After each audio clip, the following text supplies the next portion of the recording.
What is up, 2015 game theorists? Thanks for sticking with us for the entire year. You guys rock, and merry belated Christmas. David, what's going on, man? Oh, well, I am back in Arkansas, so recording's a little spotty. I am in the basement, the only quiet place I could find where there aren't grad kids running around. And I'm on my iPhone. Once again, my computer has been repaired by my intrepid brother who was able to pull out all the stops, get a clean reboot of 10 onto a little jump drive, and boot it up from that. So, long story short, my computer's not wholly repaired yet because I have to re-download everything. Oh, yeah. It's like the nuclear option, right? The omega factor, where you're just like, you know what? Just wipe it all. We could do it. It'll never be the same. Just make it back to the way it was. So I have guys- like 0 games, and our internet's super slow here, so I haven't even bothered. I tried downloading my Steam library, and I got through one game. It took all night, and I was like, yeah, we're gonna wait till we get back to Colorado for this. I imagine you guys had to both put in a key at the same time. You nodded grimly to each other as you turned it slowly. Make it happen. There's that little plastic covering over the red button. You flip it up, and just one last look is like, "Are you sure?" Yeah, and he looked at me, and I nodded, and he said, "May God have mercy on our souls." Slam! You got hit it with a fist too. You can't just touch it. Then you have to just turn around. You can't watch it happen. Oh man, I'm sorry, dude, but I'm also glad that works now. Yeah, so I'm gonna download Fantasy Grounds, get our D&D up again. Gonna download. You got me a game for Christmas. It's on Steam, so I'm excited to check that out. That Wild West game. Yeah. Oh yeah. Real quick disclaimer, people. As he said, recording's gonna be spotty. Also, there's no video, so I know that we had a lot of live listeners last time that kicked out after no video, and they complained. But sorry, you can't see his and my quasi handsome faces. Yes, our somewhat above average handsomeness is going to be denied you. But if you want, you can pull up pictures of Ryan Gosling and pretend it's him talking. It's basically just put 2 of those on a screen. It's basically what it looks like. Yeah, it's like more or less the same if you've had enough to drink. All right, so before we get into the topic, real quick, what'd you get for Christmas? Anything gaming related or awesome enough to mention? Okay, I got Out of the Abyss, a D&D module for levels 1 through 15. It's a pretty so it's grim. You start off in the Underdark, and you're in the Underdark for a while. And for those of you familiar with Underdark, is not a great place to be. Right. You ever play that game Alice? Yes. Alice in Wonderland, but it's like a grim version of Alice in Wonderland. That's how the Underdark is. It's just weird, alien, bizarre nonsense that wants to kill you. Oh man, and I love settings like that. Oh, you should jump in on this. We're going to be running this game. We're going to start tonight with Tim and Chris and Laura, but we'll have to put on Fantasy Grounds so you can play at some point. Yeah, that would be cool. Let me see. There's this game. Oh man. Okay, so I'm a big fan of Warhammer, right? Yes. Particularly 40K, but the old one is okay too. There's this game that came out. Was it? Let me make sure I get the name of it right. Because I know that we will be corrected if I don't. Oh, not End Times. What is it called? Well, I thought this would be easy to find. I'm not finding it. Are you talking about the Warhammer game that's like Left 4 Dead? That's Vermintide. It was not that one. There's another one that's like it's more like a Diablo version. So I can't find it immediately, and I'm not gonna make the podcast suffer. But it's it's talking about this dystopian future where humanity is the minority, and they're slowly going extinct. And it's a world where iron is more valuable than gold or diamonds because you need to forge weapons of war, and the fact that it's just scarce because everybody's been using it. So I love that kind of feel. It was like in 4th edition, the Points of Light ideal. Yeah. Now this one's going to be a bit. It kind of spans the flavors from each edition. So like it's got a lot of that 2nd edition thing. In 4th edition, when you walk into an encounter, you're like, all right, we got this. We can probably win this, or otherwise it wouldn't be an encounter because the DM's not going to set up a whole encounter. It takes a lot of work, and if it's just going to kill us, why would he do that? This is more like 2nd edition. It's more, it's less fantasy and more survival horror. Like there's sanity checks. Like you can slowly go mad, like a little Call of Cthulhu thing because everything's so fucked up down there. And it's very much like if you walk in and you see something, you probably should avoid it or hide or just wait for it to go by because it might kill you. You're level 1 and you're in a horrible monster-ridden death campaign. All right. So it's definitely a different feel. I don't know. In fourth edition, I always felt pretty confident. I'm like, all right, you know what? We're pretty good players. We've made pretty good characters. We can handle whatever happens. This one's more like, yeah, you know what? Training wheels are off. You might die.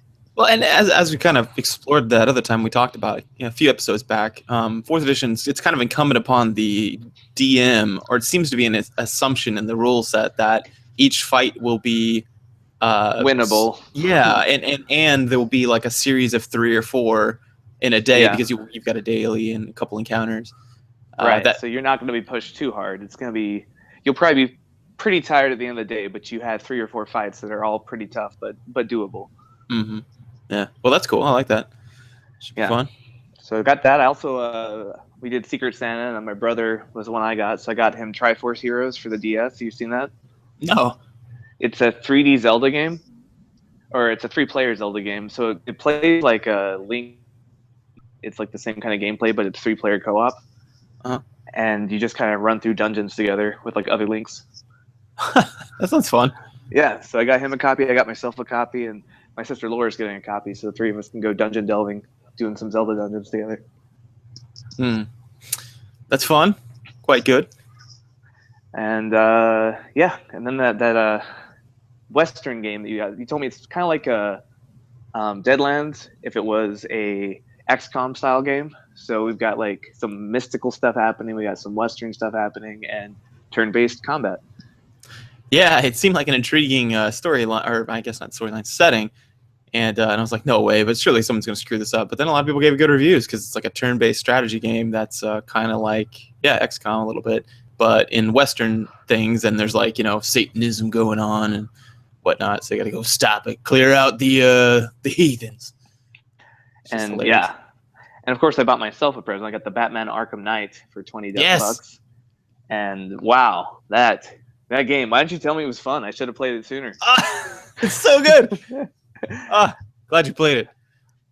I'm about halfway through the storyline, and I'm already like, what the hell? What the hell? You can't come back from this. You can't come back from this. Oh, doesn't it get crazy? Oh man, I've always loved the Gotham setting. I just like the fact that it's like this dark, shitty shithole that like has the super wealthy and then the super kind of underground. Do you know why it's so shitty there? Well, probably because there's a Batman. Yes, that's true. Also because I just found out Gotham City is in New Jersey. Oh, that explains it. Armpit of the world. So much. We're the taint of the world, Mississippi, but New Jersey's the armpit. Yeah, if Gotham City was in Mississippi, it'd be just as shitty, but like a lot more poverty. Yeah, exactly. Like Batman would be the richest person there, and he could like afford maybe 2 cheeseburgers at each meal. Like basically it. He's got the biggest trailer in the trailer park. Wayne Manor is just like this big trailer. They have to call it Manor too. It's a double-decker trailer park. Double wide. That's right, baby. He knows how to roll. So. What about you? What Christmas gaming goodness are you up to? Shit, man. Too much, David. There's the winter sale going on right now on Steam, and I'm a PC gamer. So maybe it's good that my PC died. Oh, yeah. So... Yeah, okay. I saw Pillars of Eternity was on sale. That Diablo or that Baldur's Gate kind of style RPG that got good reviews. I was like, I would, if my computer was running, I would purchase this for $14 because it's normally $30, and then I would never play it because that's what I do during winter sales. Yep. Still got weird games like that. I just haven't. But Talos Principle is on sale, and I really want to play that for pretty much dirt cheap. The Sniper Elite series, which I don't know if that really excites you, but I love playing snipers in games. Like I'm playing Fallout 4, and I'm like a super stealthy sniper guy. Nice.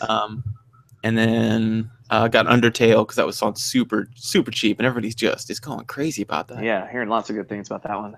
Supposedly, if you play the pacifist route, it's very satisfying. Yeah, so I want to try that.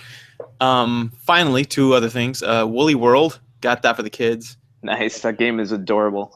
It is adorable, and it starts off super easy. I was like, I don't know if I like this game. But then I came back later, and it gets pretty challenging. I mean, not to the point where it's impossible for kids, because this is the brilliant part. This is so smart. This is something Nintendo did at in 3D World, where you could get this thing called a Legendary Leaf if you died a few times. Yeah. Yeah, and so you become invincible, and you can kind of fly too a little bit, or you could hover for a while.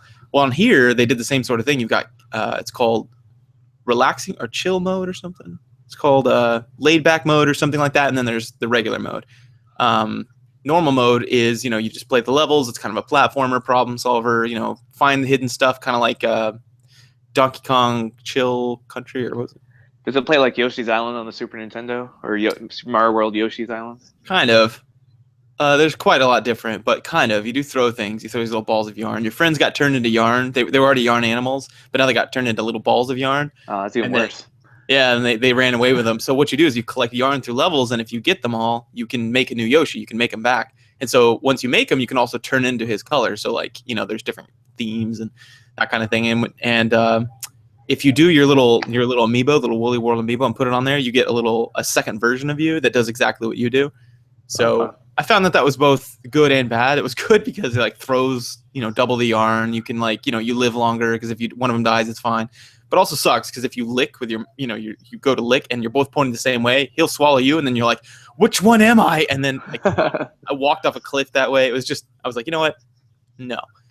But that, and then got a Wario game, this weird old school Wario game it was released shortly after the Wii U was made, and it was meant to show what you could do with the system. So it's been really cool. You've got one where you launch these little guys out of your Wii U, you turn it sideways and pull it back and launch it like a slingshot, and you're trying to make it on this little platform. And then of course all these weird antics happen, like birds come in and grab your little dudes and whatnot.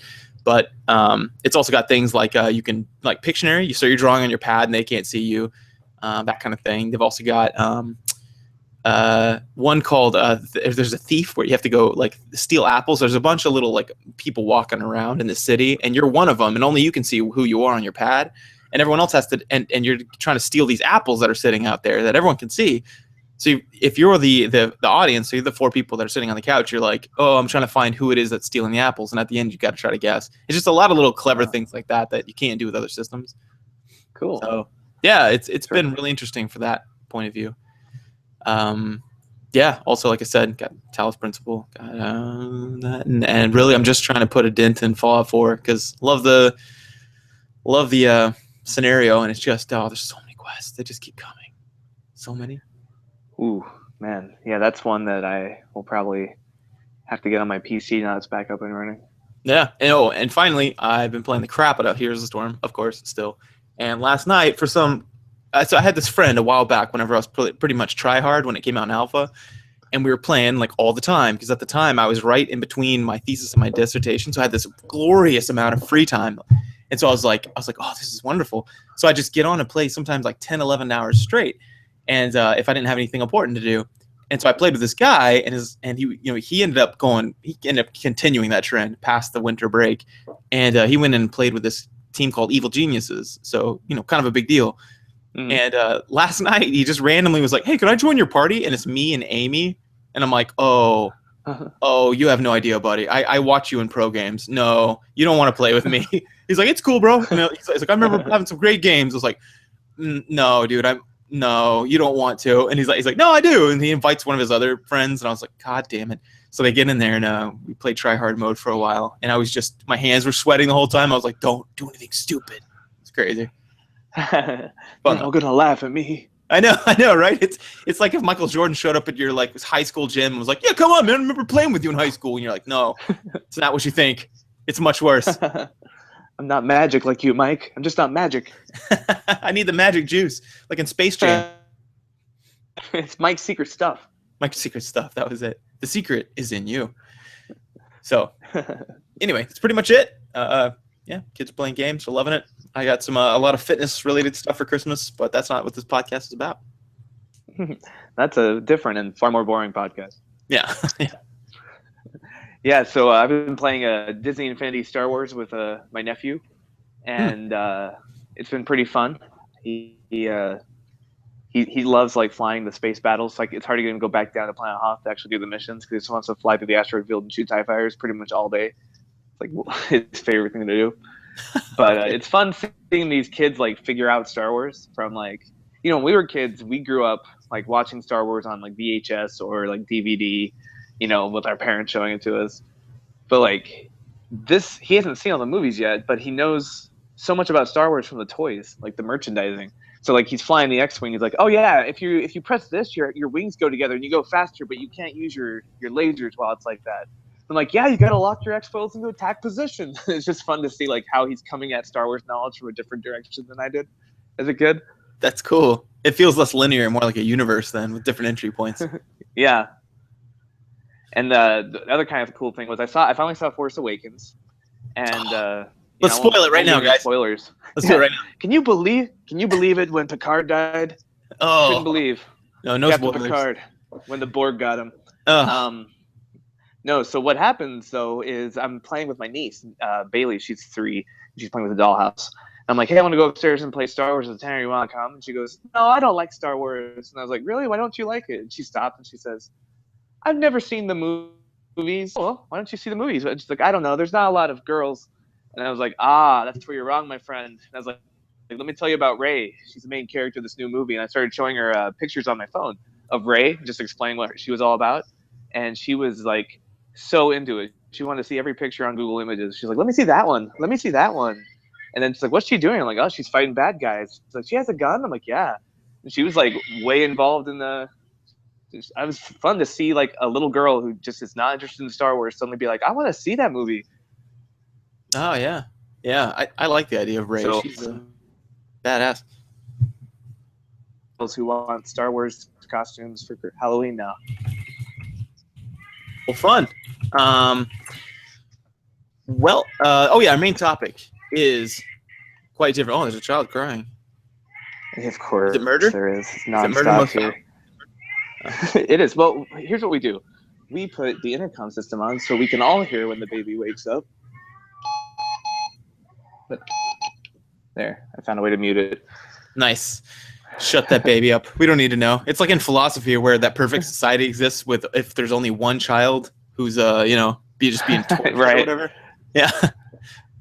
Exactly. Anyway. Our podcast is that perfect society that exists because one child is suffering. Yeah, we're just like muting it. We don't want to know. I don't want to know. I'm aware that it happens, and I don't want to know about it. No, but we're doing the ever so popular look back on the year of gaming. A retrospective is December 27th, so next time we record it will be 2016. Wow, it feels like 2015 just flew by. I know we've said that a few times, but Jesus. But those were true when we said it those few times. Each time we said it, yeah. But 2015. Good or bad year of gaming? Should we save that for the end or judge in the beginning with no evidence? Well, let's just say how we feel. What are our feelings? Because those are valid about 2015, and then we'll actually look at the evidence and see if we should revise our positions or not. Are you asking me to search my feelings? You know it is true. I will search my feelings. I felt like it wasn't a big deal. I feel like it's going to be bigger in 2016. Yeah, that's kind of how I felt too. I felt like not a lot of stuff was happening in 2015. Yeah, but there were quite a few big hits that happened though, despite that. Yeah, so what I thought we could do is look at it month by month and just see what the big hits that came out in each month were. And I've got a list here from GameStop that kind of covers some of the most popular games of each month. And then if there's any that we don't cover, like that you remember, just bring them up at the end of the year. Just be like, oh, well, we didn't hit this game. I don't remember what month it was, but it's an important game. All right. So, and then at the end, we can just kind of see like what was our pick for game of the year, what were the games that we just did not care at all for, and what's on the horizon for 2016. All right, yeah, let's do it. So January, a lot of random stuff came out, but really for me, I believe the biggest ones were Dying Light. And I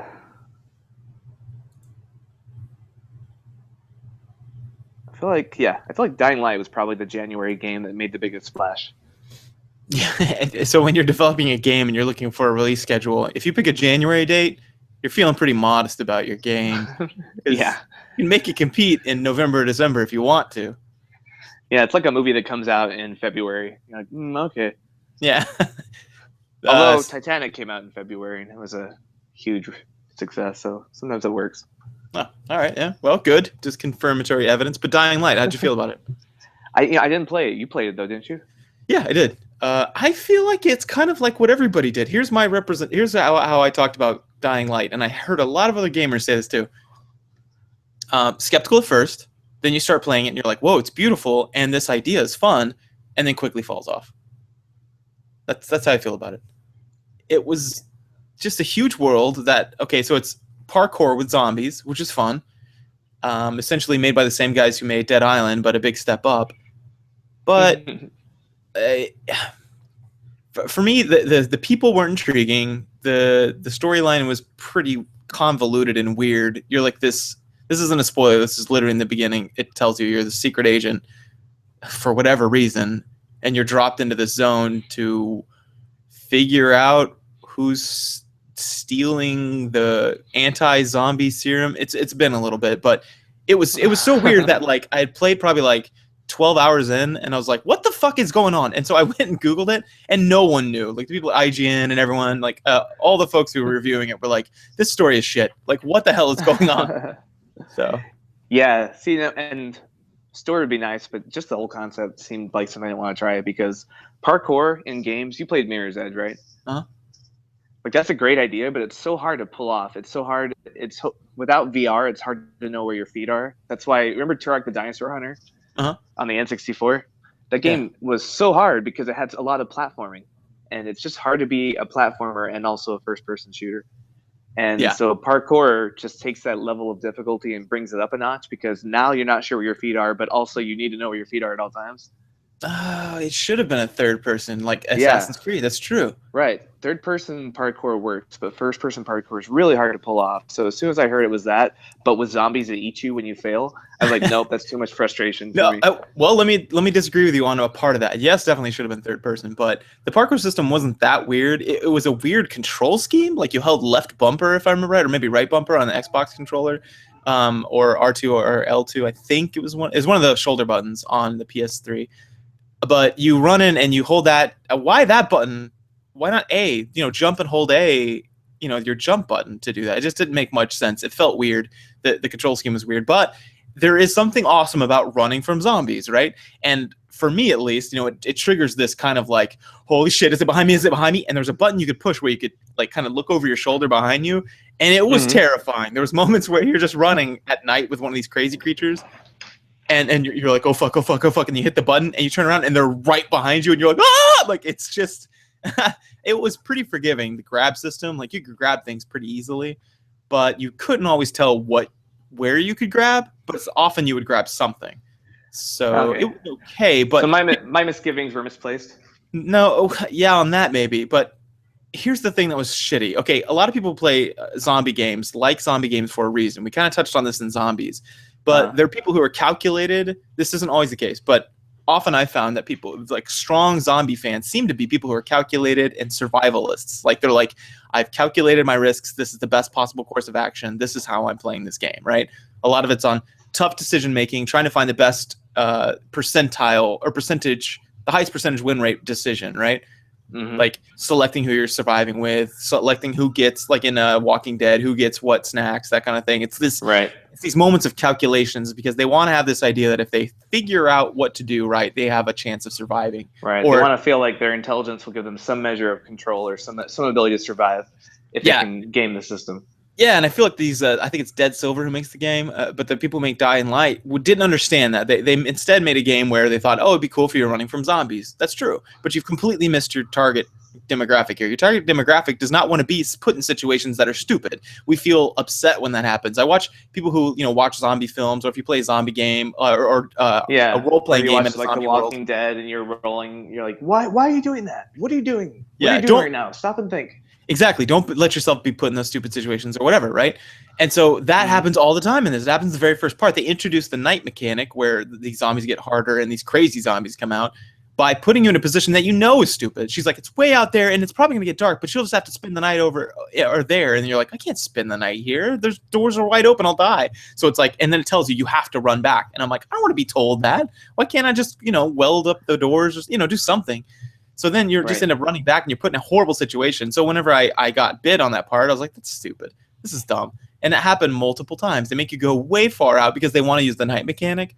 And I'm like, this is dumb. I don't want to do that. That's stupid. I'll go out to a safe house that's somewhere nearby and then sleep. But they won't let you do that.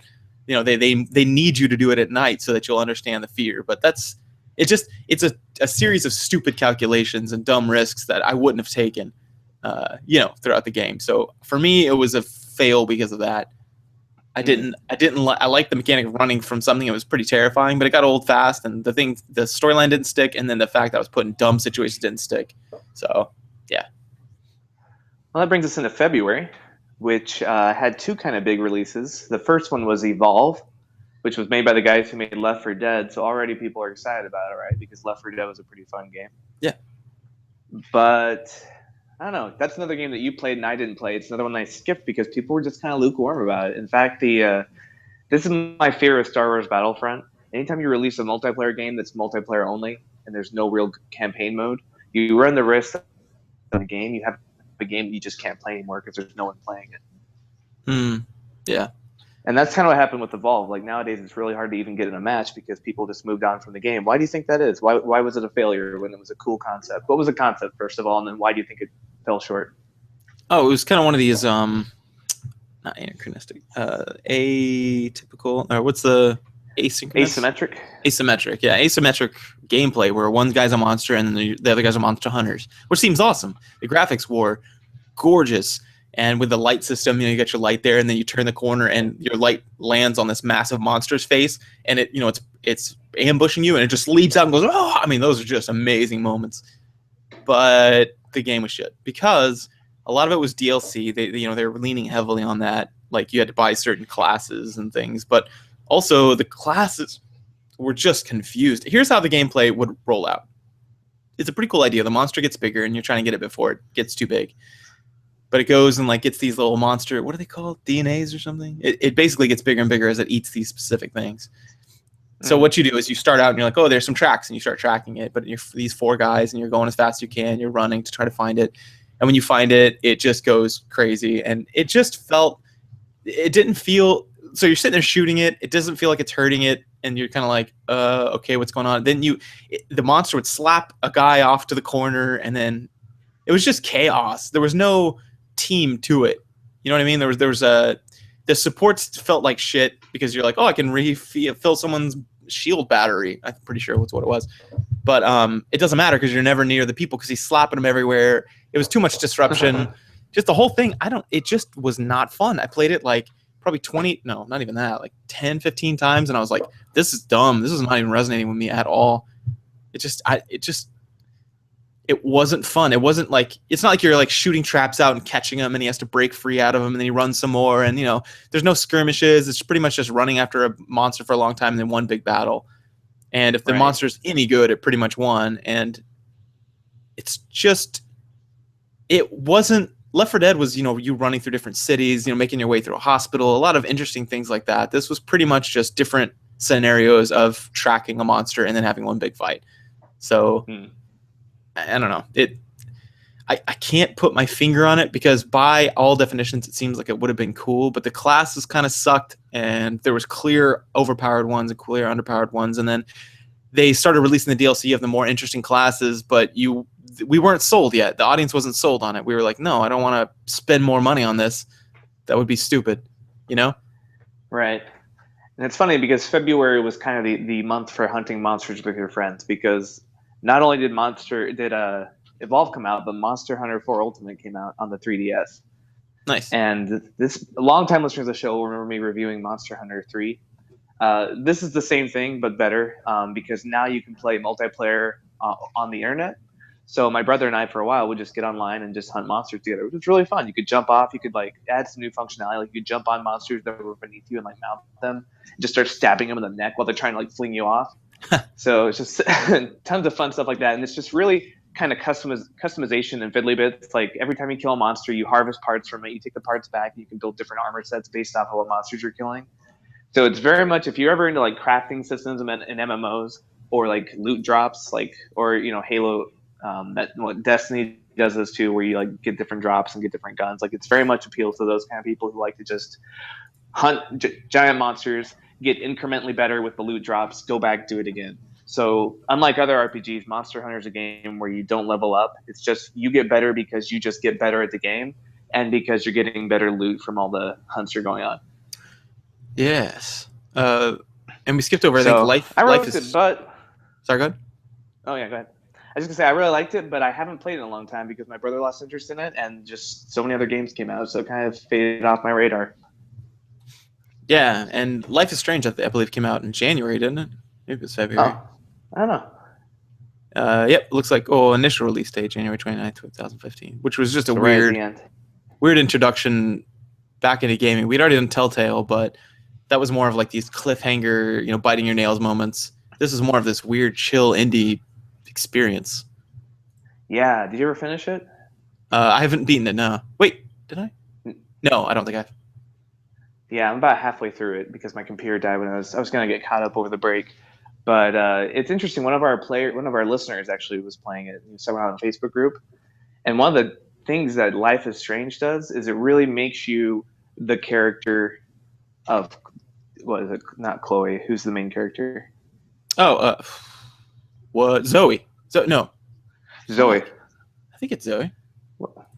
Yeah. Anyway, you're a teenage kind of artsy senior in high school chick who takes pictures a lot, and it very much feels like you're playing the game as like an Ellen Page kind of character from a movie. Yeah. So your options and your dialogue options are all things that like a teenage girl would say. So for some people, like that was a cool thing because like for me, I like exploring different kinds of characters. I'm not like just I want to be me, but as Lee. I want to be me, but as yeah. Clementine. Yep. I want to be me, but as the Wolf Among Us, Bigby. I like to kind of like every time I play through a Telltale game, to kind of pick what I think the character's all about and make decisions based on what he would do. So for me, I really like that part of Life is Strange because they really kind of force that on you where each of the options you can pick is something that she would do in a certain scenario. So you have less control to just be like, all right, it's me, but as a teenage girl. It's more like forces you to play the role of that character. But other people who like to play like you tend to prefer to play like yourself, but in that character's skin. From what I was hearing on the Facebook group, that was a little bit frustrating or a little bit different to get used to. What did you think? I felt the same way. Yeah, it forced me into the other perspective, which I thought was cool on a couple realms. First of all, I'm not used to playing outside of my comfort zone like that. Like, so I'm a 6'2" male that I'm not used to being. She's like a 5'2", very small, skinny, meek female. Yeah, like 90 pounds. Yeah, and I'm not aggressive or anything, but you always kind of know in the back of your head if shit goes down, I can at least hold my own. So it's weird here, like you just felt vulnerable, and I don't know, like like those moments where of tension where you're arguing with your principal or your stepfather who's kind of a dick, or actually Chloe's stepfather. Or standing up to the school bully, like in the first episode where you encounter him in the bathroom. Yeah, I was kind of terrified. I was like, oh shit. Oh, Max was her name. Max. Yeah, Max. Yeah, those moments I was kind of like, oh shit, I really don't have any options. And so it pushed me into a place where, I don't know, like I guess I haven't felt before. So it felt cool for me, but there was a little disconnect a few times where I was like, oh, come on, man. Can't I just, oh wait, no, I really can't. Right. I think it does us good, especially in positions of privilege, like being a 6'2" male who can hold his own. Right. To kind of see what, walk a mile in someone else's shoes and see what life is like when life is strange. Yeah. Like the thing that movies do where you drop the title into the dialogue. Well, and to also touch on that privilege thing, it was also interesting to be able to be privileged as the female. And hold on, before everyone freaks out, I look at everything as like, this is going to sound crazy, but as I've mentioned many times, anyone who's an expert on a topic always says it's more complicated than that, right? Everybody wants a main effect, yes or no, like right. on Fox it's News. not. It's always better in every situation to be male. Yeah, it was interesting getting special favors. You don't get that. You don't get that as a male. Like you just don't. You're expected to do what you're supposed to do, and if you don't, you pay your consequences. You put down your head. You say, "You're right. I'm sorry. I'll do it better next time." Here, it was like there was people that were forgiving, and they were like, "Oh, it's okay," and they kind of coddled me, which I can see would be frustrating in some situations, but and it really was. But in other situations, I was like, wait, this is kind of nice. This is nice getting off the hook, having more forgiveness. What is it, episode 1 or episode 2, where that guy who kind of has a crush on you, but he's too much of the nice guy to actually make any moves. He's just like, hey, you want to hang out and watch some movies, bro? Haha, buddy. Yeah, and then he stood up for you, like he kind of, no spoilers, but imagine people kind of jumping in the way between you and a bad situation. That's never happened for me. So that was pretty strange. I didn't even know how to feel. I was kind of like, oh, don't do that, man. But on the other hand, I got to get the fuck out of here. So Yeah. On the other hand, you got beat up instead of me, but also don't do that. And it's a weird position to be in. Yeah, it was very strange. It was very strange having like your autonomy kind of pulled from you, which speaks to both sides of that situation. Right. One, shit, that sucks. You should be autonomous. Two, it's kind of nice occasionally to not have to be so scrutinized, I guess. I don't know. Anyway, interesting. Yeah. Yeah. It's just interesting to see other points of view, which I think that game did very well. Definitely. So should we move on to March? Yeah, dude. All right, March, the big game releases. One of them was Mortal Kombat 10 or Mortal Kombat X, which, yeah, I'm the same way. Meh. I'm not really into fighters as a rule, and if I was, I'm more of a Street Fighter than a Mortal Kombat guy. So as a kid, I always felt like Mortal Kombat was just being kind of lazy with their character design. They're like, oh, this is Red Ninja, and this is Orange Ninja, this is Green Ninja, and this is Girl Ninja, and this is other colored Girl Ninja. Like all the characters, like 5 different models with like 6 different skins. Yeah.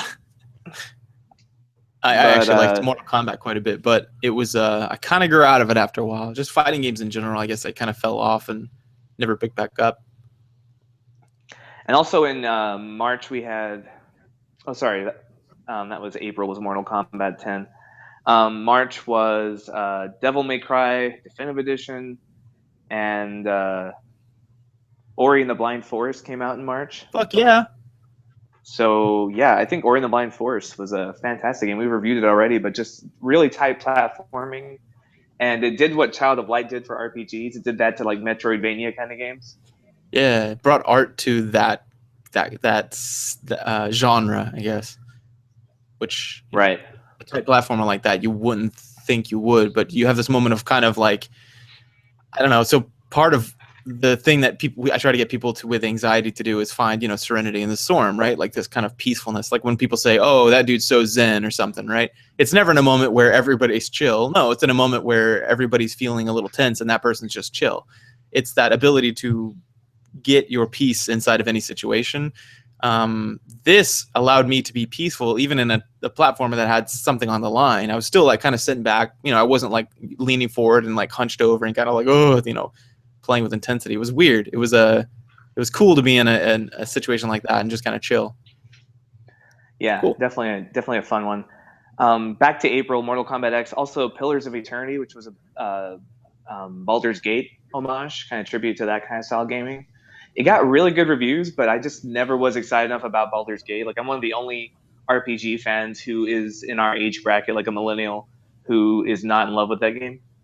So I kind of skipped it over. Did you see anything about Pillars of Eternity? And I was a fan of Baldur's Gate. I played the crap out of it, but I did not. That system, there's a point where you have to ask yourself, is that an antiquated system because it sucked, or is that an antiquated system because people have moved away from it and we're more of this go gaming? Right. But kind of, I fall in the camp of the former. I'm kind of like, I think it's bad. Yeah. Sometimes games just get better and we leave old systems behind for a reason. This kind of trend right now for nostalgia gaming, a lot of times it's just like you'll get some gems like Shovel Knight, but you also get some games where you're just like, wait, we left that behind for a reason. It's just not a good style of game compared to what we can do now. Yeah. I still love like the Final Fantasy system of like, one person goes, the second person goes, everyone's on a timer. Yeah, like Chrono Trigger still holds up. Final Fantasy 3, like that turn-based RPG, I think that's got a lot of life left in it. Yeah, but pausing and meticulously going over everybody's moves, it's fun occasionally. I did that in like the bigger fights in Dragon Age Inquisition, but overall for every single fight where, there's not a hole on the line, it's pretty dumb. Right. Yeah, there's a reason that most people default to the action style RPG in Dragon Age. Yeah. Speaking of action style RPGs, May gave us The Witcher 3, which is the best Witcher game of the series, according to nearly everyone that you talk to. I'm still playing it, and my completionist side has not killed that game for me yet. I'm still going on every little side quest, doing all the little side hunts, because I feel like that game respects my time. If I go on a little side hunt, it's going to be like an episode of Supernatural, self-contained investigation and like hunt and like preparation. Like it's different enough, and the missions feel important enough that even though it's a huge sandbox game, which is usually not my thing, I'm having a lot of fun with it still. Yes, that's the key. I feel like that, and it happened in Batman Arkham Knight too, where we'll talk about this later. But in Witcher 3, this happens too, where when you take a side quest, you feel that it's going to lead to something worthwhile. It's not just go collect 12 of these, wolf's tails or whatever. It's Right. it's some kind of thing you do that has some kind of resonance. And what's cool is sometimes you come back to those and you're like, oh, hey, look, remember that thing that happened? Oh, that guy's totally happy now. Or like, oh, this Yeah. weird monster is You like working meet for the village. or you meet some guy you helped like at the beginning of the game, and he's in a different city now. He's like, "Hey, I remember you. You saved my life." And he's Yeah. like, "Yeah, it's cool. It feels like what you're doing matters." Which is like the difference between that and Dragon Age Inquisition, where like if it's not a main storyline or like a companion storyline, it's just like, "Oh, gather some shards." Why? Because it's gonna open up a cave and there's some loot in there. Okay, I guess I'll do that. Yeah, that was weird going to that. Dragon Age Inquisition had a more fun fighting system and it had a much more epic main storyline. But some of the things like, oh, will you find my friend's ring? And I'm like, okay, it's literally on the other side of the world. They're like, yeah, go get it. And I'm like, okay. And I get it and I bring it back and I'm like, this person's going to love this. This was their best companion. They're going to love this. And I give it to them and they go, thank you. That was great. And I was like, that's it? What? Like, it doesn't, like Witcher 3 kind of feels like that would have made that a big moment or for some reason they would have done that. But yeah. That brings us into June, which was actually not a bad month for gaming. Batman Arkham Knight came out, which was a pros and cons, right? Like pros, if you had an Xbox One or a PlayStation 4, you had a really fun game to play. Or if you have Jeremiah's like computer that has like 8 times the amount of RAM recommended for that game, then it works pretty well. But cons, a lot of the PC so-called master race, still did not feel like the master race anymore because the port was so bad. Mm-hmm. But now that I'm finally playing it on the PlayStation 4, I see what the fuss is about. And I feel even worse that I had to wait so long to play it. Yeah, I wanted to touch on something here. We can say this for another episode maybe, but what is that the way that they released DLC? So you got the full game. It was really fun. Mm-hmm. It felt like it was really fleshed out. Tons of side missions that they could have carved off to DLC, but they didn't. And then they started releasing these tiny little DLCs afterwards that were basically like tertiary characters, secondary characters, and what they did afterwards or before or during, but they were very short. Right, and they were like 99 cents or $1.99. Yeah. How do you feel about those? Did you play any yet, or have you? I haven't yet because I'm still in the main storyline. But at the price point of $1.99, and to get like an hour or 2 hours worth of gameplay, like I think that's a pretty good price point for DLC. Yeah. Here's what I want. Here's the point of view I took that made me okay with it, and I don't know if this is causal, but it sure felt like a big part of it. Was I kind of view it almost like it's like exploring a fantasy, right? Do I like the Red Hood? Yes, I do. I actually love the Red Hood. I've watched, some of the DC comics that they, the animes that they did on him. I like him. He's a cool character. I think he's interesting. Like, he takes Batman. He's everything Batman is, but with guns, which is, an interesting point of view. How does he justify that? Does he run into Batman? It's an interesting character to me. So when they released that for like $1.99, I was like, yeah, sure, of course. It's like, oh, hey, him versus the Black Mask. You want to see what happens with the Black Mask? Remember, he's not really taken out in the main story. You're like, oh, okay, yeah, because he's he's a piece of shit character. Black Mask, who cares about him? We don't need to waste Batman's time with him. But someone like the Red Hood might. So you're like, okay, yeah, I'll pay $1.99, see what happens. And I thought it was I thought it was nice, fun, good times, and it wasn't overly, like bravado. But it was a good game. It was fun to play as him and see his moves and his finishes and stuff. But when I set it down, it got really bad reviews. It was like people were like, "Oh, I can't believe this was so short. It was only like an hour, or if you really pulled it out, maybe 2 hours. This sucked." And I was like, I don't know. I mean, if you like the Red Hood, I think it's good. If you don't, you don't. Like the Catwoman came out. I like being able to buy it in piecemeal and just get like the ones I want to play, and you got to look at it like a Red Box, right? Like you pay $1, you get a movie, it entertains you for an hour and a half, you don't watch the movie again. Like that's how I view these little mini DLC packets. It's going to entertain you for about an hour and a half. It's going to cost a couple bucks. Yeah, don't check out. You don't have to get it if you don't want it. Don't check out a movie from Redbox of a character you don't give a shit about, right? So This one, okay, so Catwoman, I don't find her an intriguing character. I think her interaction with Batman is, but I don't think they thought her through very much. I'm waiting for a rewrite. Is that why you finally did the Riddler missions for once? Yeah, or I think I didn't finish them all, but I did quite a bit of them with her. Oh no, I guess I did do all of them until it goes to the Riddler trophies, but I thought she was okay. The interaction is cool with him because she's all about trying to break out his will, and that's like his thing. But I don't think her on her own is very well written. I think she needs a cooler backstory. She's just kind of like, I like cats and I steal, and I'm like, okay, well, nah. But so I didn't Right. buy hers. But then I got Harley Quinn's because I like Harley Quinn like quite a bit. I think she's an awesome character. No bias because she's a psychologist, but still, she gets tempted over by Joker. That's a cool. I like that character. Will she ever go back? Is she fully over? Like, what's the deal with her? So I played hers, worth the money. I enjoyed it. So I don't understand. I guess I don't understand the haters. Yeah, I guess if you buy the season pass and you feel like you didn't get your money's worth, that's one thing. But just don't do that. Just buy it piecemeal. Treat it like a buffet. Just get the stuff you like. Move on. Yeah. But anyway, we don't have to belabor that yet. We're not there yet. But I thought that was good. So another big release in June was actually Here's the Storm. Came out in open play for everybody. Yeah. Came out of beta, which we've talked a lot about that one, so I don't think we need to go into too much detail about how much we enjoy it. But this is the game that made MOBA something I would enjoy again. League of Legends had kind of turned me off to the whole genre, and Here's the Storm fixed all the problems we had with it. They're really going with the whale model of marketing. They're looking for the people who are dropping cash on it, who just love the game and love the characters and want to see them in different outfits and stuff. Yeah, people who spend like $9 on a skin. Because they are not doing like what Dota 2 does, where you can kind of buy pieces of different skins and put them on, and that kind of thing. They're more doing like this big, drop like $4 on this, and you can have the skin. And some people are like, that's too much, but other people are like, well, they already sold their fantasies. If you want to be Arthas as pre-Lich King Arthas, you're gonna have to drop some cash on that because of the fact that they invested so much in the character. You know who he is by now, blah blah blah. But I think they're missing a market there. I think they should have something for the in-betweeners too. Something, that you can buy that's small, piecemeal, but overall the game, I like it. I think it's fun. I think it's exciting, fast-paced, different maps, keep it interesting. Those sales that they do, that kind of catches the in-betweeners. Like, I'm not such a fan that I'll buy skins, but if it's like, oh, it's 50% off, I'm like, oh, cool, I might buy a skin for one of the characters I enjoy.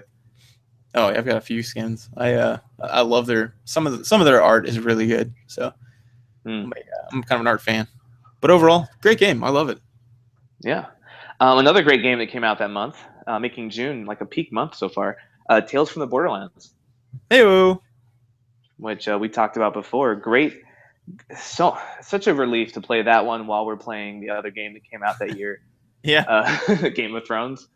It's fun to play in a world where your decisions aren't going to get everybody you love killed if you make the wrong one. Yeah, it's like eating greasy bacon and eggs and then having like a ginger or orange juice to wash it down with. You're kind of like, oh, that was a little intense. I need to have something. I feel a little dirty, I need something, right. Something chill and, a little sweet. Good times. And that came out in July, which was the month that Rocket League came out, which is a game where you're cars and you're playing soccer in a big arena.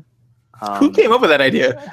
I have no idea. This is a game that it's getting a lot of traction. People are talking about it. It's getting a lot of streaming. I have not played it, and maybe I'll have to watch the stream of it because the concept doesn't sound like something I ever want to play.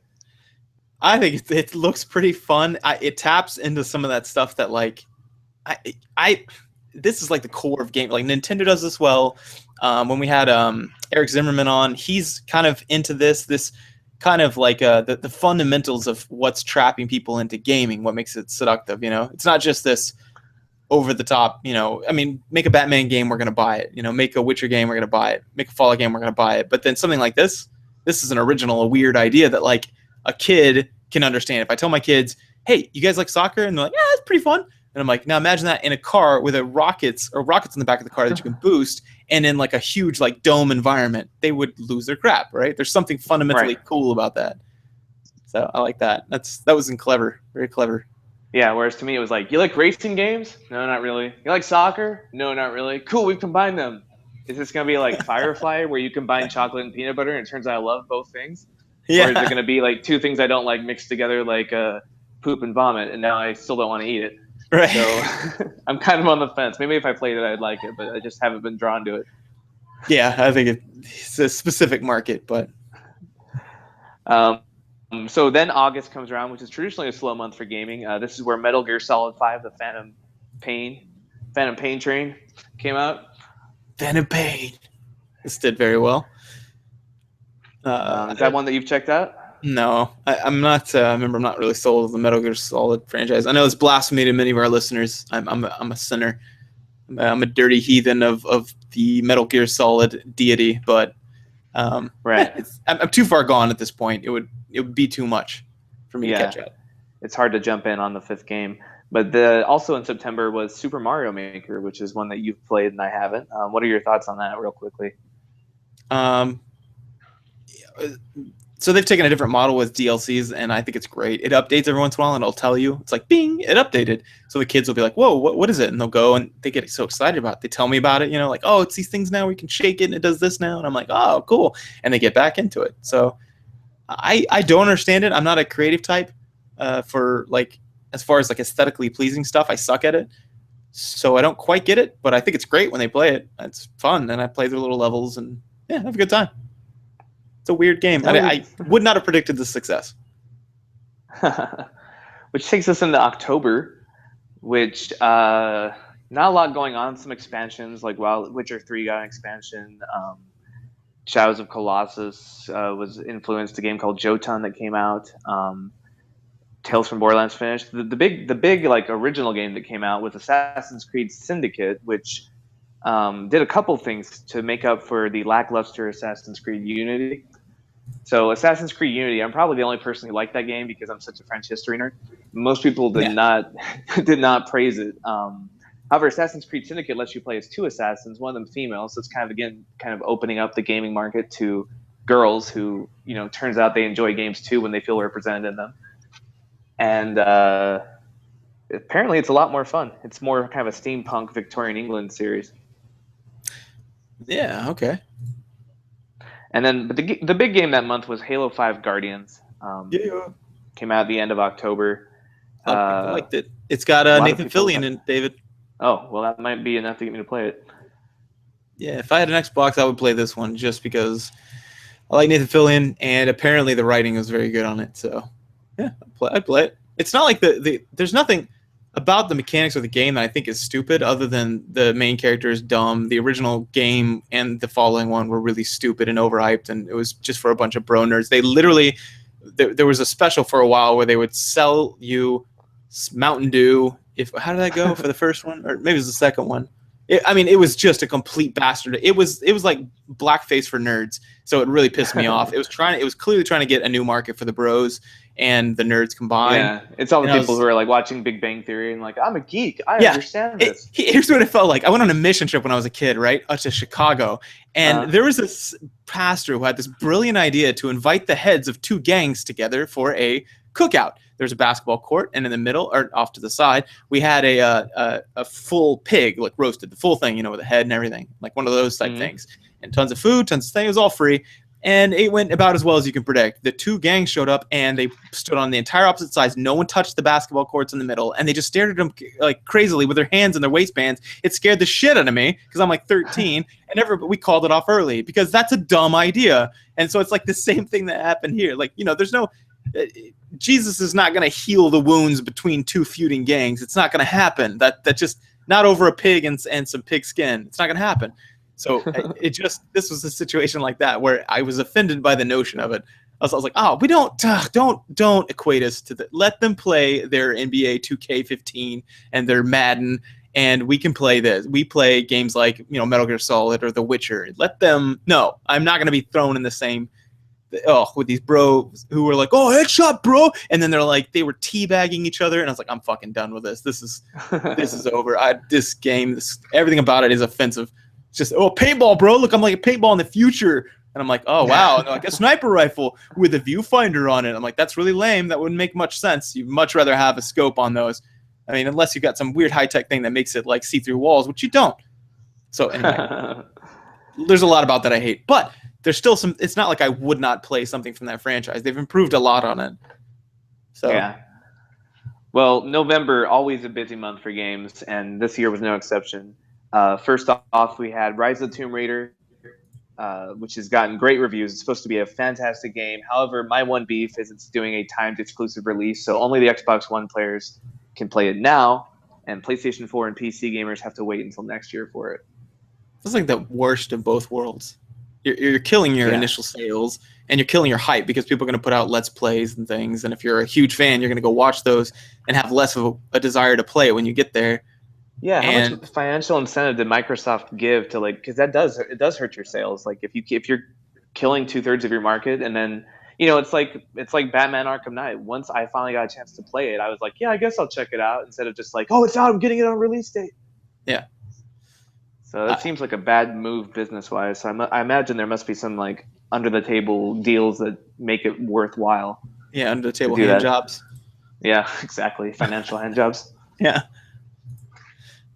But after that, we got StarCraft II Legacy of the Void, which we've talked about. It kind of brought the whole 15-year saga of StarCraft to a close, which I found pretty satisfying. I know you had some issues with the ending, but I was happy to finally get to the end of it. Mm-hmm. And then the Undertale, which we've talked about a little bit. That's the game that's kind of like an Earthbound kind of game, but it's like a modern retro kind of look to it, and it's getting pretty good reviews. I'm excited to eventually play it. Yeah, it's an original game. Right, which is rare. And then finally, at the end of November, the one that kind of swept as far as the most talked about and probably the most pirated game of the year, Fallout 4. Yep, it's traditionally the most. That and Witcher, for some reason, just gets wrecked. But wrecked. And that brings us to December, this month, which, what came out in December? I'm trying to think. Xenogears Chronicles X, which was the sequel to the randomly cult hit Xenogears Chronicles. It came out on the Wii. It's one of those games that, like, it was really fun, but it was only in Japan. So the fans got together and were like, hey, we got to bring this to America. Let's get a port. And they did this big fan movement. So Nintendo was like, oh, you guys like RPGs? We keep forgetting. And they released it in America, but like in limited quantities. So it's impossible to find now. But then Nintendo re-released it on the 3DS for digital download. So I'm finally getting a chance to play the original Xenogears Chronicles. And it is pretty fun. It's I don't know. It's not engaging enough for me to just want to play nonstop, but it's fun for like road trips and stuff. All right. Here's a couple that I feel like we kind of skipped over that I wanted to get some thoughts on too. We did Battlefront already. We've talked about that a decent amount. Came out in November. Star Wars Battlefront. Meh. I talked to some guys at the gaming. I went to the gaming store here and asked them about it, and they're like, "Oh, it's great, man." I think a lot of people were like pissed off, and they started like straw manning the other side. They're like, because there's no single player. But when has Battlefront ever had a single player? And I was like, Battlefront's never been at a price point of $60. And they're like, well, but all I'm saying is, why should you expect that? And I'm like, because it went up to $60. And then they're like, well, wait, so you were upset about it? And I was like, yep, you guessed it. I was like, I think it was a horrible game. Well, you missed a huge chance to make a single player. It would not take much. You've already made all the assets. Clearly, that was a huge part of your development. All you have to do is make like you can even single player just real simply where you play against bots. That's Battlefront did that. Like, that's why people are feeling cheated. Also, the fact that you could have easily made just a simple single player mode with just a bare bones narrative, and people would have felt a little better about it. But the fact that you have to jump in pretty much right away and play against like people online, and you're kind of like, what's going on? How do I learn these things? Weird. And then that's it. That's the game. They didn't even try. And multiplayer runs itself. It's not like there is a single player mode on Battlefront where you can run and play against bots, or you can do like survival missions. Like there's, they're just, I don't know. It's more fun to have a story behind it instead of like, it's Hoth, fight. Well, and come on, the AI, David, is that really a single player? They're ridiculously stupid. They just stood there one time. No, they're really hard. It just depends on what setting you're playing on. Like I have played on hard mode and I still haven't beaten all the missions on it. Oh, well, there's a difference between difficult and smart. You feel like they're smart? Oh, I don't know. I can't tell. But, it's like a I just want some story. I want to, like, you have a pre-written story. It's called episodes 4, 5, and 6. You already have all the set pieces. Just do some single player campaign mode. It would have been an easy fix. Yeah, and everybody, just in general, I feel like it was one of these. They wanted to make tons of money, put as little into it as possible. Obviously, the art assets were a lot, but honestly, multiplayer runs itself. It's tacked on to most single-player games. It's not that big of a deal. You make a bare-bones system. You balance, you don't have to balance it well. You just kind of balance it, and then you make anything that's powerful behind like an experienced buy wall, and then you're done. Like I just feel like it was just it's a chance to. And they're releasing like DLC and stuff where I think it's just one of these things where it's a price gouger, and that does not sit well with people like myself. Yeah, well, EA is pretty famous for that. Yep, and I know that's why I don't understand these defenders. I'm like, guys, really, you're giving EA the benefit of the doubt? Are you stupid or just not have no idea about history? I'm assuming it's Yeah, no idea Stockholm about history. syndrome. It's weird, man, but whatever. I get it. Right. Star Wars. I love Star Wars. I'm not ripping on the game. I'm ripping on the fact that it's $60 for that game. Yeah, But no, it's a really fun game. I'm enjoying it, but I got it for free, so that's that's why I'm liking it. If I'd paid full price for it, I would be a little upset. hands down, it's a $30 game at best. $20 maybe. I am like, I don't think they are really way too excited about, like, Battlefront originally was a mod, wasn't it? The original one. I'm trying to think. What was it? It was off of. No, maybe not. But it was what's the original game? I can't remember. But a lot of these games are free or, well, somewhat free, and or like not a whole lot of money typically, or mods off of things. We're used to not paying a whole lot for this. You have to understand your market, though. It's not going to sit well with us. Right. So they just didn't, and they didn't give a fuck because they're just quiet about it. They don't care. So they're Right. like, oh, I think the content speaks for itself. Obviously, it doesn't. If it speaks for itself, why are we speaking out against it, idiot? Anyway, I'm not. I need to settle down. Also, Minecraft's. Sorry. I was gonna ask any other games that we missed from 2016 or 2015. Yeah, there's like 3 more. Minecraft Story Mode came out. Who cares, right? Except for the fact that I thought one thing was interesting. There's cuss words in it. Huh. Why? That's a weird choice for a game that's catering to little kids. Yeah, what the hell? There's some adult humor in it. What? Anyway, okay.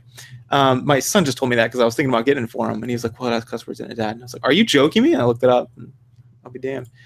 Let me see. Oh, yeah. Also, Call of Duty Black Ops 3. Apparently, that was a return to the series that did pretty well because they improved some things. I'm not exactly sure. Oh, yeah. Here's a couple of weird ones. The Order 1886. Did you ever see about that? Yeah, that one got a lot of hype and then ended up fizzling, which seems to be like a theme for this year. Yeah, which seems weird because the idea is like this: the Knights of the Round Table, and they're out to fight vampires and werewolves. Yeah, that seems cool. How do you mess that up? But apparently there's a lot of finesse problems, like they talk too much, and the scenes where you just end up not caring.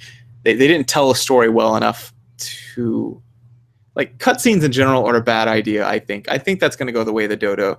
This Zelda does it horribly in Skyward Sword, where they just talk, and after a while I'm like, okay, you're disrespecting my time here. I'm clicking A because I get it. This guy's the bad guy, and he's established his motive.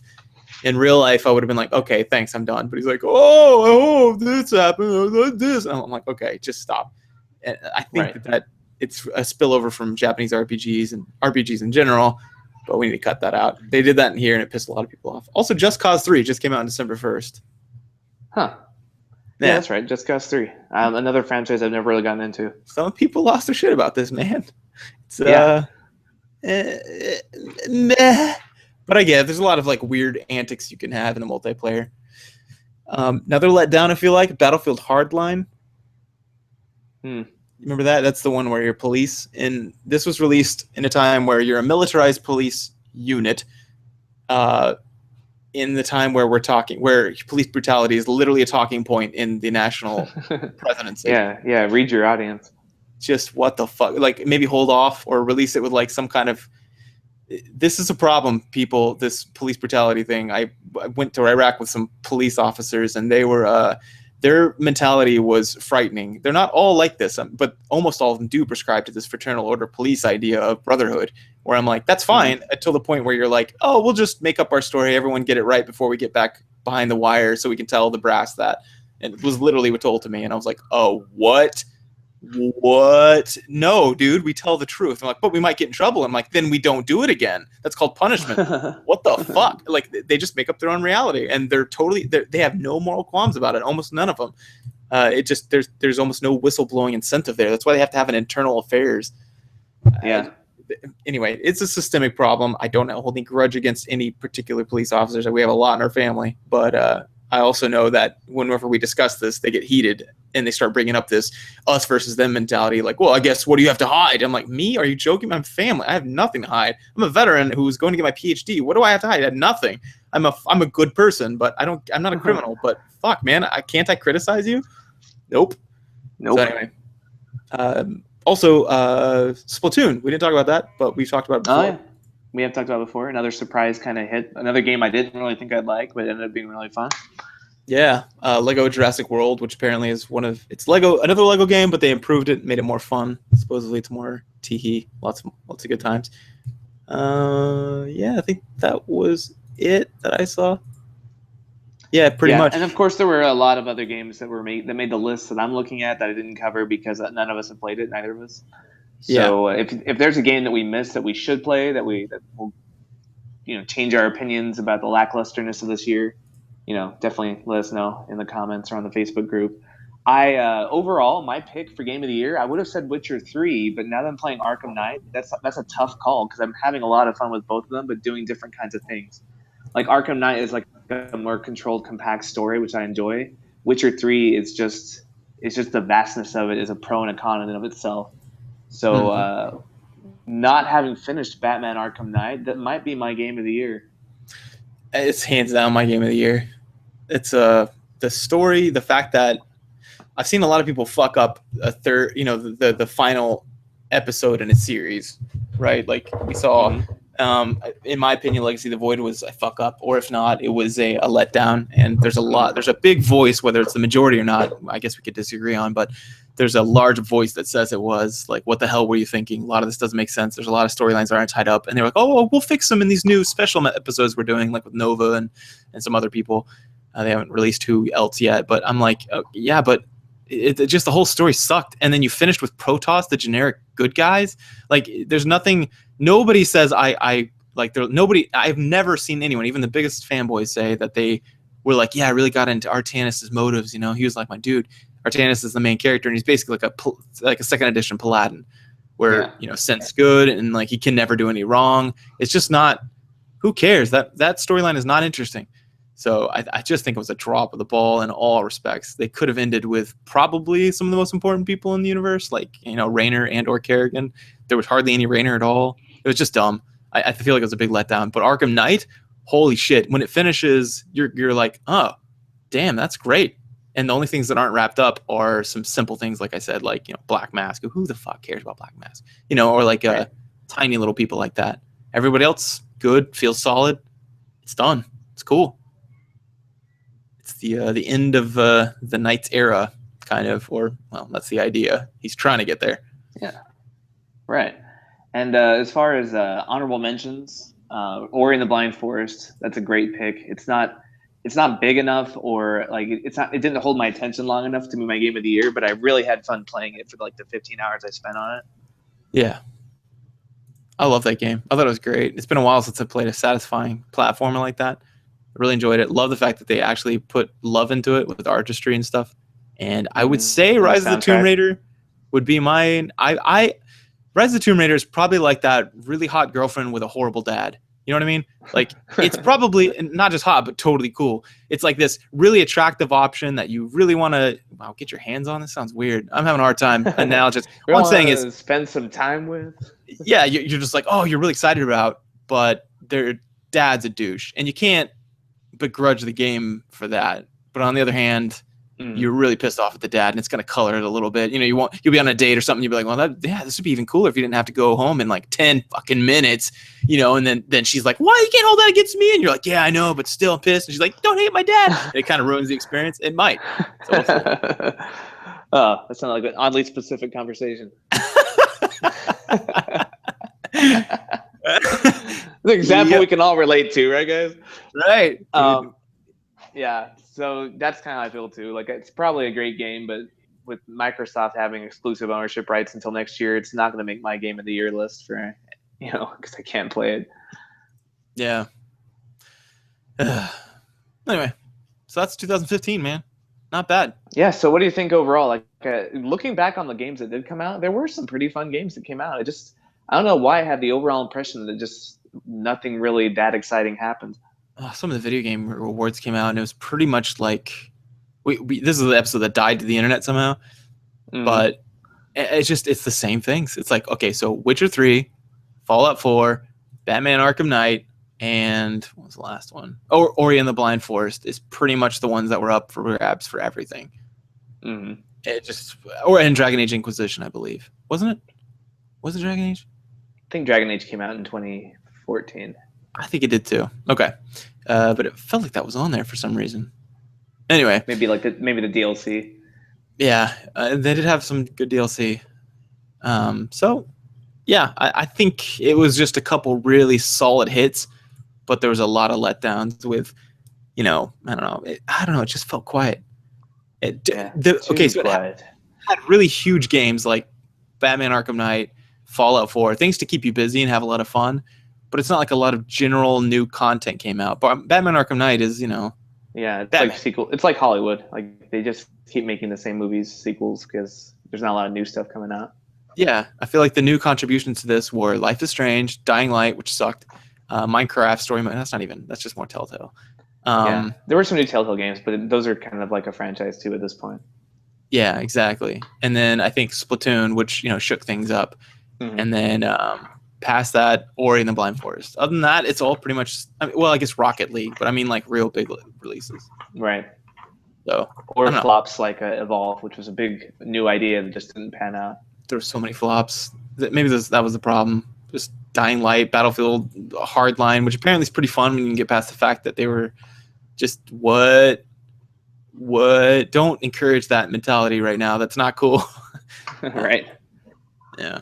So who knows? But yeah, great. Good year, man. Felt pretty good about it. Yep. Hope everyone had a good Christmas. Any thing you're looking forward to? If you could name like one or two games that you really are excited about for 2016. Yes, Zelda. The new Zelda should be awesome. Yes, I'm very excited for that.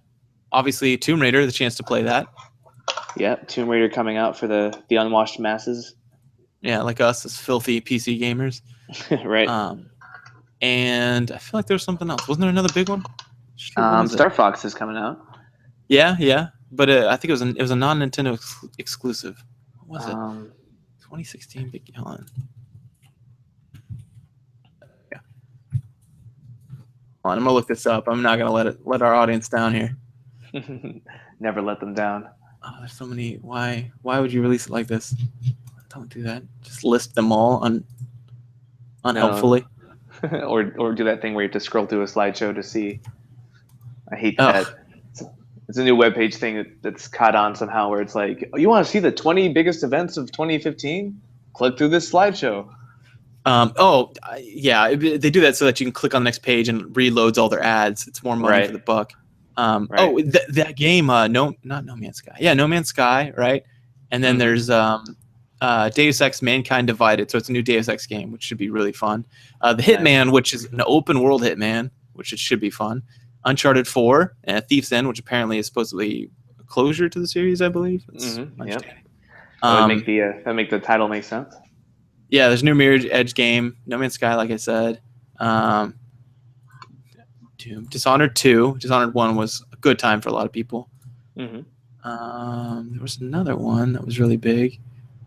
Hold on. Oh, Horizon Zero Dawn. Okay, so that's the primal one where you're fighting these weird machine dinosaurs. And everybody's like, what the fuck's going on there? And they're like, you'll see.